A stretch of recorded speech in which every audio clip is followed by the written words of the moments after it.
Hi,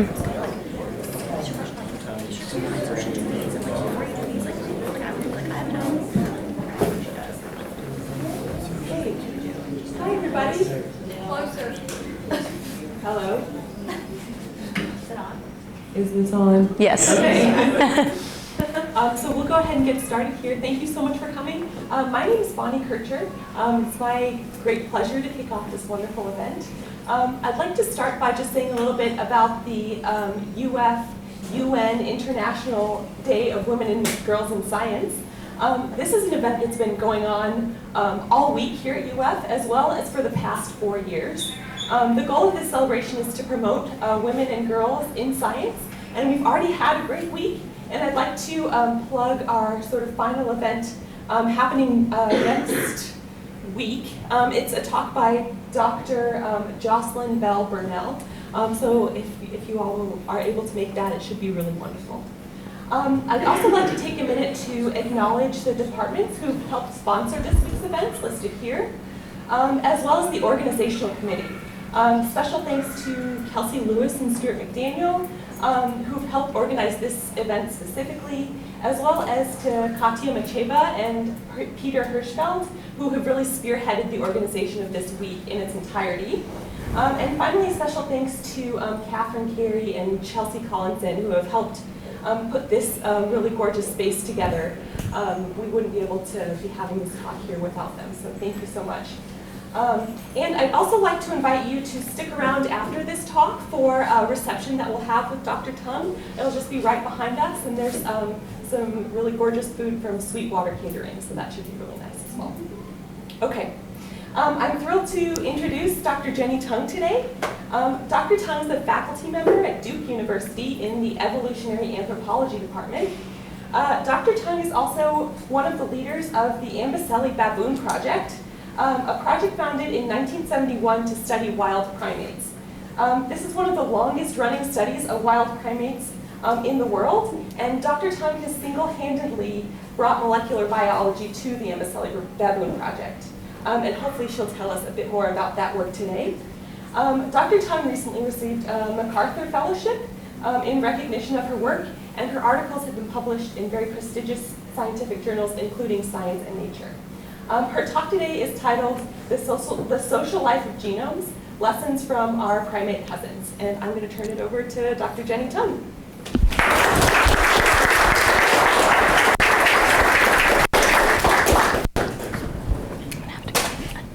Thank you so much for letting me be part of this. This is the most extensive celebration of, oh, is it not? Okay, here? Can I just take this off? Yeah. Okay, because that way I can hold it right here. Yes? Okay, great.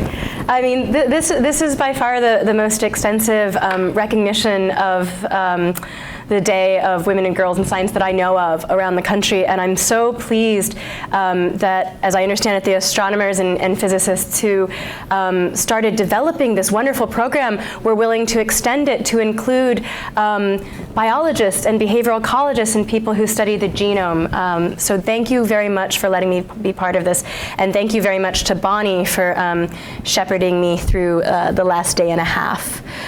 Okay, so I study non-human primates, mostly monkeys, and I'll start off just by showing you a picture of the area in which we work. This is the Ambiselli ecosystem in southern Kenya, just right on the border between Kenya and Tanzania to the south. And this is a gorgeous photograph taken by one of my colleagues during the dry season in Ambiselli, when you can see the grass is pretty yellow and the baboons are doing the best they can to make a living, primarily by digging underground for the underground storage organs of the grasses that you see them walking around in. I like to show this picture because it's beautiful, but also because it gives you a sense of the sort of ecology of the system in which we work. That tree is an acacia tree.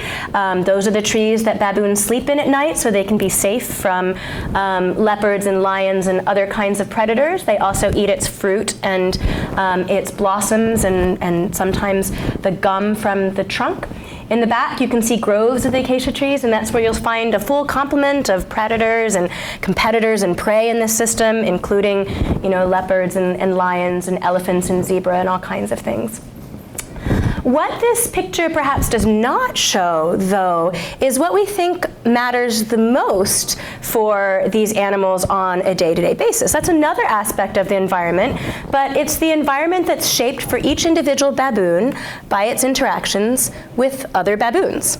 Okay, so whether baboons have a good day or a bad day depends a lot on these kinds of interactions. On the top left, those are male baboons. They're having a little bit of conversation with each other about who's on top and who's on the bottom. In the middle are two baboons engaging in grooming. That's the way that baboons make friends with each other. That's the primary source of social currency in an animal like this. And on the right-hand side is a female in our population with some of her offspring. And we think that relationships between moms and their kids are some of the most important types of social relationships that these baboons experience. Now, one of the things that motivates us to do this work is that whether or not an animal has positive or negative interactions with other members of its own species turns out to be really important for us, too. The New York Times certainly recognizes this. They like to publish articles like these, every month or so.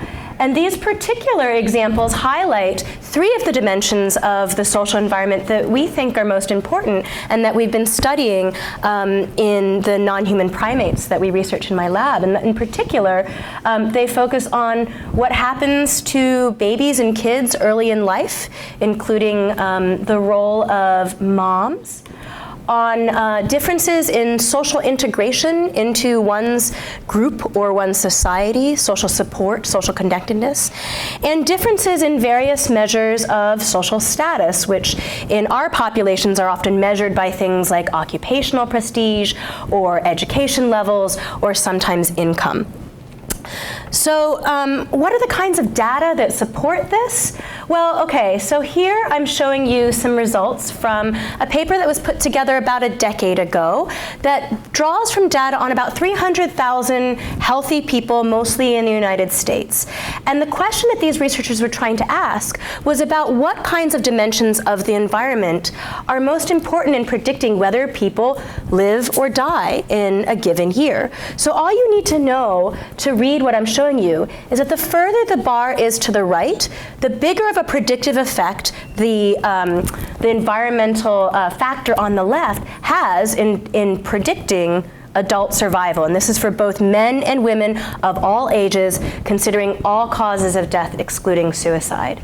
So this kind of graph is telling us that social relationships, whether individuals have high or low levels of social support, whether they feel integrated into their communities or not, actually has as large or larger of a predictive effect on living a long life as things that you see public service announcements about, right? As smoking at a moderate level, as past histories of heart disease, the difference between alcoholism and abstinence. I'm not showing it here, but these are larger predictive effects than exercise, larger predictive effects than obesity, and so on. So not to say that any of those things are healthy for us, but of course, if you want to engage in them, I guess you should do them with friends. Okay, so I said that this affects all-cause mortality, right? That's all causes of death. And in fact, if you break down the major sources of mortality in the United States, you see what social scientists call social gradients in health for a very wide variety of conditions, including kidney disease, heart disease, diabetes, and cancer. On the left-hand side is a measure of differences in social status by income from low to high, and that's the rate of those particular diseases. In the middle, differences between being less integrated and more integrated in society. On the right-hand side, the difference between facing multiple sources of early life hardship versus few sources of early life hardship in adulthood. So the evidence that this is predictive and important is really strong. So actually, we've known that for some time, or at least social scientists have known that for some time. They've been studying our social environment and its relationship to health and survival for many, many years. And so John Castle, who is a social epidemiologist who worked for some part of his career at UNC, just right down the street from Duke, wrote in 1976 that although we're used to thinking about things like nutrition, diet, right, fatigue, overwork, pathogen exposure, lots of other kinds of things, as the types of environments that we face that predict whether or not we're healthy, that there's this other factor that might be important, and that is the presence of other members of the same species, or more generally, certain aspects of the social environment. So if you just wanted a short version of that from literature, what he was saying is that what matters are other people, if you're a human, right? So hell is other people. Heaven is also other people, right? That would be the converse of that kind of argument. The problem is that if you're a biologist, say, it's very hard to grapple with a phenomenon that influences diseases as different from each other as tuberculosis and cancer and diabetes. We have particular ways of, digging at biological problems, and something that involves such different causes and such different trajectories is a hard thing to grapple with. And so I think despite the fact that this predictive relationship has been known for a really long time, there's still a lot of confusion in the literature about why this is happening, right? I've told you that you can measure social interactions, social relationships on one end, and you can measure health or survival on the other, and you guys have probably already thought about ways in which that kind of relationship could appear. One possibility is this idea of social causation, that it's actually the social interactions themselves that have a biological impact, a physiological impact on our bodies in some sort of way that changes susceptibility to disease. That's one possibility. Another possibility, and this certainly plays a role, is that social interactions and social structures shape things like access to healthcare, or nutrition, or whether or not you smoke, or whether or not you take illicit drugs. And it's those things that actually directly interface with our biology and cause us to be sicker or less sick, right? And then, of course, there's an entirely different kind of explanation, which is that if you are sick, you can't finish your education. Or if you're sick, you can't hold down a job. If you're sick, it's hard for you to service your sort of social relationships with others. It's hard to fully participate in society in the same kind of way. And all of these things, these are not mutually exclusive, meaning that the explanation is very likely to involve all three of those pathways and potentially others as well. But even for the best studied data sets in humans, it's often really hard to understand what the relative weighting on each of those potential arrows might be. Fortunately, there are whole classes of people in biology who are also really interested in the consequences of social interactions, although most commonly they think about relationships and their effects on things that we think of as fitness outcomes, things that Darwin talked about as the determinants of whether we leave lots of copies of ourselves or copies of our genome in the next generation or very few. Recently, we started studying this kind of pattern in a variety of social mammals. These are socially interacting members of the 4 species that we currently follow in my lab. Those are macaques up on the left-hand side, grooming with each other, forming affiliative social relationships. Those are some baboons on the top right, having a more competitive dispute about their relative place in society.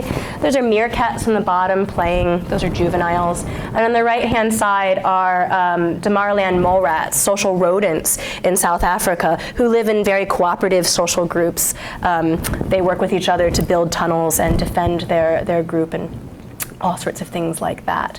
So all of these cases are long-term field studies, meaning they're places in the world where scientists have gone out on a day-to-day basis and followed what happens to known individuals from birth to death. Okay?